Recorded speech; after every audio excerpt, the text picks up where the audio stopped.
Okay, so we're going to go live again. I'm going to wait for it to go live first. Yes, that might help, mightn't it? I was a little bit excited.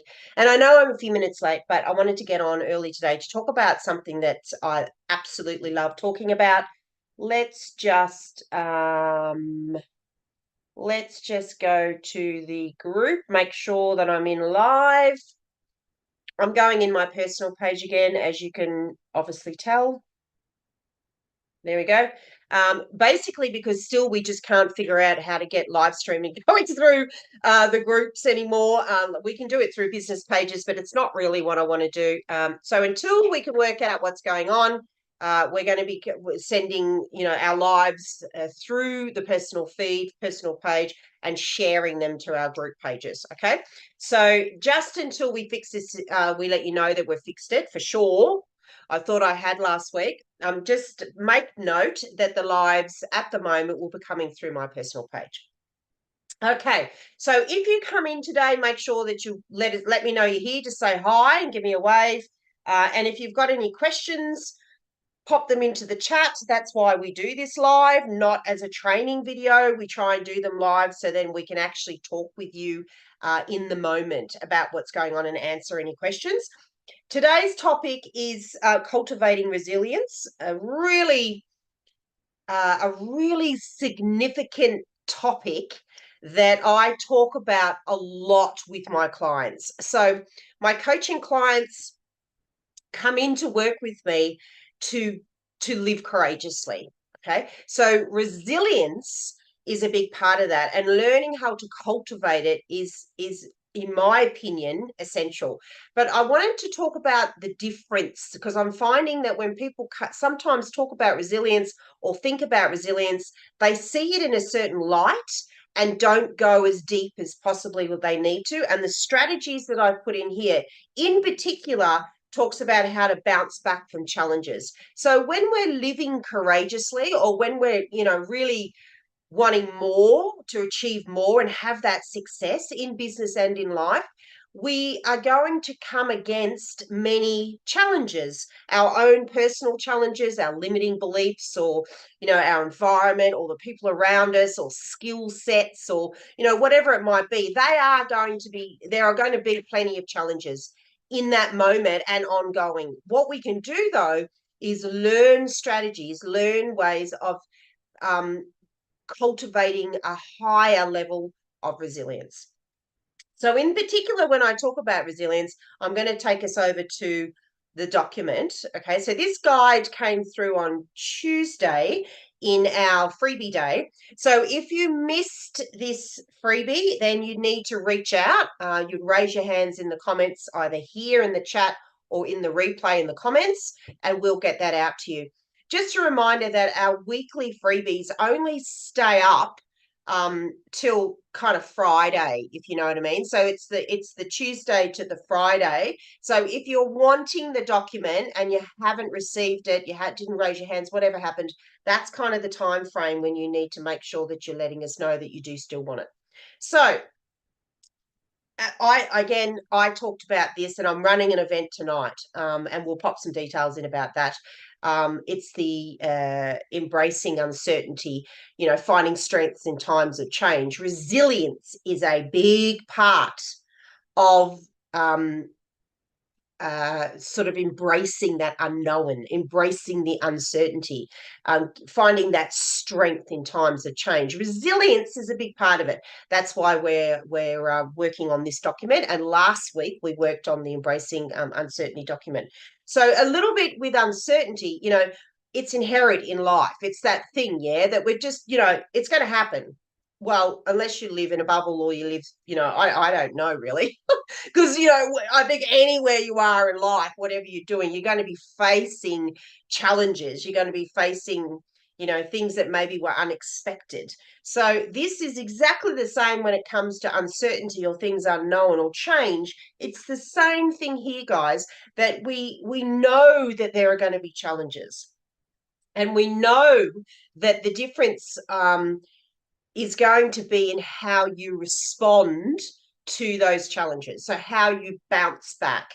So I just wanted to start with that because I think, we often keep kind of fighting against something or not doing the work required in something when we know it's a part of life. Wouldn't it be so much easier if we actually started to work on it? Okay. So, in the area of resilience, it's things like adversity, overcoming obstacles, thriving in the face of difficulties, um, you know, times of change. It could be in employment, in relationships, in health, in a worldwide pandemic. So there's lots of things going on and turning around us all the time. But the resilience that I'm particularly talking about in here, this level of resilience I'm talking about, because I think generally most of us are fairly resilient. But the biggest difference that the area, the depth that I go in when I work with my the women in my coaching programs, is that resilience is not so much how you immediately respond, it's the lessons that you take from it. So it's the lessons that you learn and take from it. Okay. So rather than seeing them as failures or hiccups or, now it's not going to plan or, however immediately you might respond to that. You know what's funny? Oh, I'm going to sneeze again. That's 2 weeks in a row when I've come on, I've had to sneeze. How funny is that? That time nothing came out. I just did the actions. Anyway, so, it's not so much, it's important, but it's not so much necessarily how you immediately respond. It's the lessons that you take from it and then implement. All right, then implement. Not failures, not criticisms, not judgment, not comparison. It's about, facing that challenge, then how you bounce back is what you take from that and implement to now I'm just oh, I do apologize. So I'm thinking that something might have just gone up my nose and then into my throat. This is about the worst nightmare that can occur when you're doing something live. This is so funny. Not just that, what I do like about this, though, inadvertently, I think I'm demonstrating resilience. So I'm happy to oblige. Maybe next time, though, it doesn't happen so drastically. Anyway, I think I'm okay. I think I'm okay. Stay on board. Stay on board. Okay, so resilience. Resilience is the learnings. It's what you take from the bounce back. Yeah, the bounce back. All right, let's go through the document. My absolute apologies for whatever happened just then. But I love the fact it's kind of relevant to the topic that we're talking about. Okay, so understanding resilience and its benefits. We all have the ability, as we know, to choose how we think about something.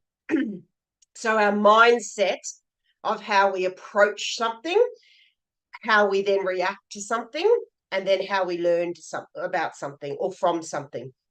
So, the benefits that you take from the challenge or from whatever has occurred, the change or whatever has occurred, it's understanding the benefits from it rather than going into a place of anxiety, stress, overwhelm, all those negative sort of emotions that we may choose to go to.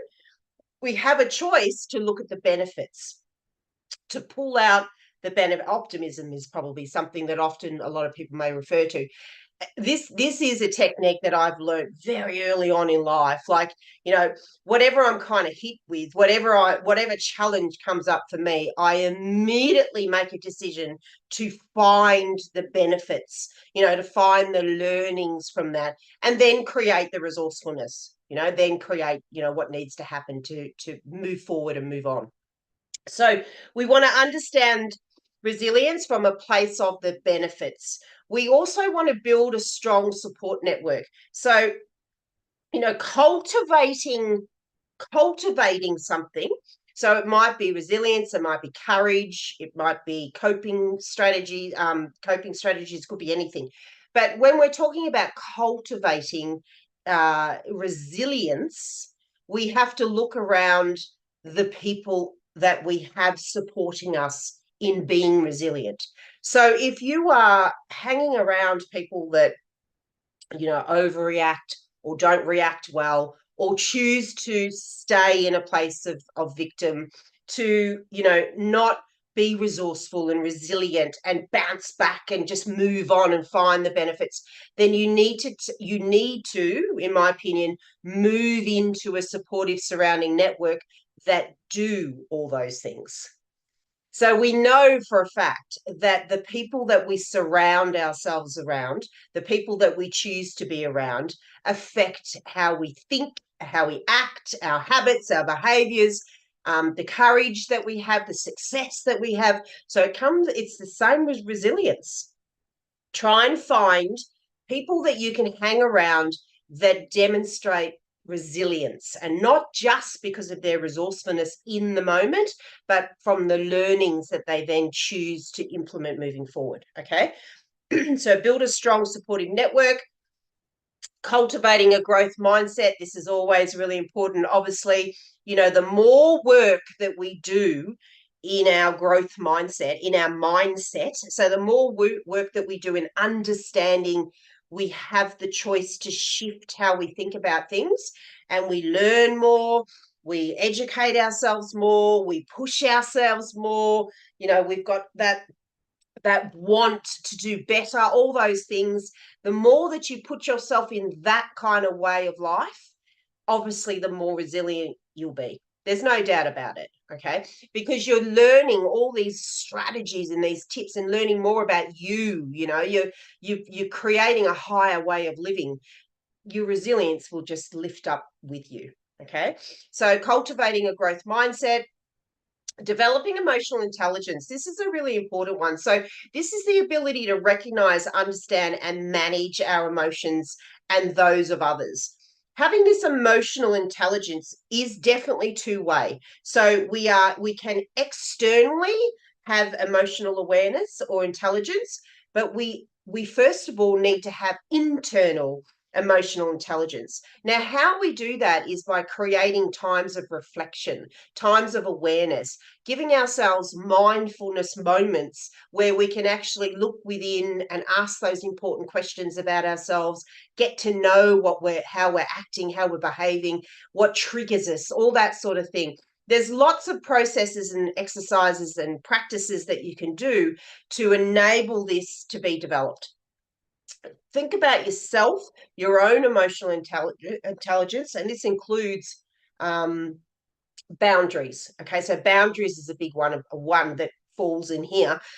Then you can very much focus more on the external emotional intelligence of others and how you relate to those. You've got a better understanding of yourself, you've got your own boundaries, and therefore you're going to be really clear on who should be the right people around you, and then how you can, respond to them in a way that shows that you respect their boundaries at the same time. All right. Number 5, I'm having it's hysterical. I've not had any sniffles, nothing, all morning, nothing, absolutely nothing. Now it's all kind of coming ahead. Maybe it's because I'm just so excited about the topic. Number 5, practicing self-care and well-being. So if you follow me at all, if you watch any of my lives, and particularly if you're one of my clients, you would know how much work that I do and support the women that I work with in self-care and well-being. So resilience is always easier to embrace and cultivate if you've got self-love, self-compassion, and you're caring for yourself at that deep level, because you know how important you are. You know that you're enough, right? So for you to be able to bounce back from challenges and not bow down to them, it's going to be a lot easier. You're going to be far more resilient if you've got that self-love. And self-love is self-care. So it's always incredibly important to make sure that you are in a place of self-care, self-compassion, and you're giving yourself that self-care. Resilience as I said before, it's quite easy. You know, I come across a lot of challenges, you know, and some of them are hard. You know, some of them I've got to dig really deep, yeah, particularly around my health. But most of them, it's really quite easy. And I say that with respect because I spend a lot of time looking after myself. I spend a lot of time giving myself time. And I sort of, you know, I then have that ability, that energy, that want, that love, where if something does happen, often I can pretty much just move on pretty quickly. I can bounce back pretty quickly. It's a good place to be in. If I didn't care for myself and do all the work that I do on myself in this level of, you know, self-care and well-being, I don't know whether I would be able to. So, one of the things that maybe you need to look at if you're not finding you're resilient or you want to cultivate more resilience is start looking after yourself better. Okay, start looking after yourself better. Number 6, have I got a number 6? Yes, is cultivating optimism, if I can say it, and positive thinking. So, nothing is more powerful than working on your positive mindset. It's like a must. If you choose to stay in a negative mindset, bouncing back from challenges in life is going to be tough because you're probably not going to lean towards the, you know, optimism or learning more, you know, learning from it and growing from it and all those really wonderful things that can occur. You're because you're in a very negative state. You know, your mind's in a negative state, your emotions are in a negative state, and you're probably hanging around really negative people. So it's pretty important to work on your mindset, on your positive thinking. Now, that can be things like affirmations, gratitude work, journaling, you know, morning practices, self reflection at night. There are so many things that you can do to create a positive mindset. If you choose to stay in that negative thinking mindset, then no complaining when the challenges hit you head on because you've got the ability, like everybody's got the same ability to work on and choose to have a positive mindset. So, good place to start. Yeah. All right. Developing problem solving skills. This, I absolutely like. I love this, right? And I'm sure that my clients like every time I do it.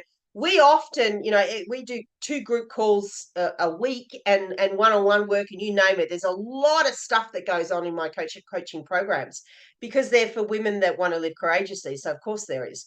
But one of the things that I often say when I'm kind of getting this resistance or this negative kind of way of looking at something or inability to break through something is I say to them often, do you want to live above the line or below the line? You know, do you want to live in cause or effect? You know, do you want to keep staying in a problem environment and not find the solution? And you know, we have to stop necessarily looking externally for the answers to be given to us. We've got to find them ourselves. So, particularly in my coaching work that I do, I don't hand people the answers. You could go and probably Google that and get that and download it off the site. What I do is get people understanding their own power, their own wisdom, their own ability, and to find that ability and do something with it. So, find the solutions to your problems. You've got the answers, no one else. That kind of mentality of thinking. All right, number 8, practicing mindfulness and stress management. Again, mindfulness is just such a powerful way of learning how to build resilience and really be in that kind of present moment. You know, I've said before, it's one of my favorite quotes is live in the moment, which I've got written on the back of my neck, which, you know, I really love that way of thinking because we've always, you know, it's only that one moment.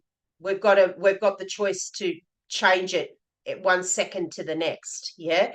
And this stress management is a big part of what I'm working on at the moment with my clients. I must admit, I'm finding, you know, the world's movement and the energy around us, there's a lot of anxiety, you know, there's a lot of stress in energy in the world at the moment. So I'm doing a lot of work in stress management and supporting my coaching clients on strategies of how they can, reduce stress, which is linked to anxiety and negative emotions and behavior and health. It's all part of parcel. So even in the masterclass tonight, I'm slightly referring to stress management, and particularly on the masterclass that I'm running on the 23rd, which is our day masterclass, I'm doing a whole session in conquering fear by reducing stress. All right, it's a very big component of negatively affecting a lot of things, and one of them is being resilient, in my opinion. Okay, number 9, cultivating flexibility and adaptability. This is something that the most people kind of refer to. I asked this question in my group call on Tuesday with the women, and I said, well, how can you demonstrate, what does embracing uncertainty mean to you? Like, what do you do? How can you show that you embrace uncertainty? And the majority of them put adaptable, flexible, and that is part of resilience. There's no doubt about it. It's one of the areas we're talking about here. That's how you cultivate it, by being more flexible and adaptable. But just remember that resilience is so much more, and embracing uncertainty is so much more. So explore all of these strategies, all of these suggestions, rather than necessarily just going to the most obvious. Because if we're just continually adaptable and flexible, we're not broadening our learning experience.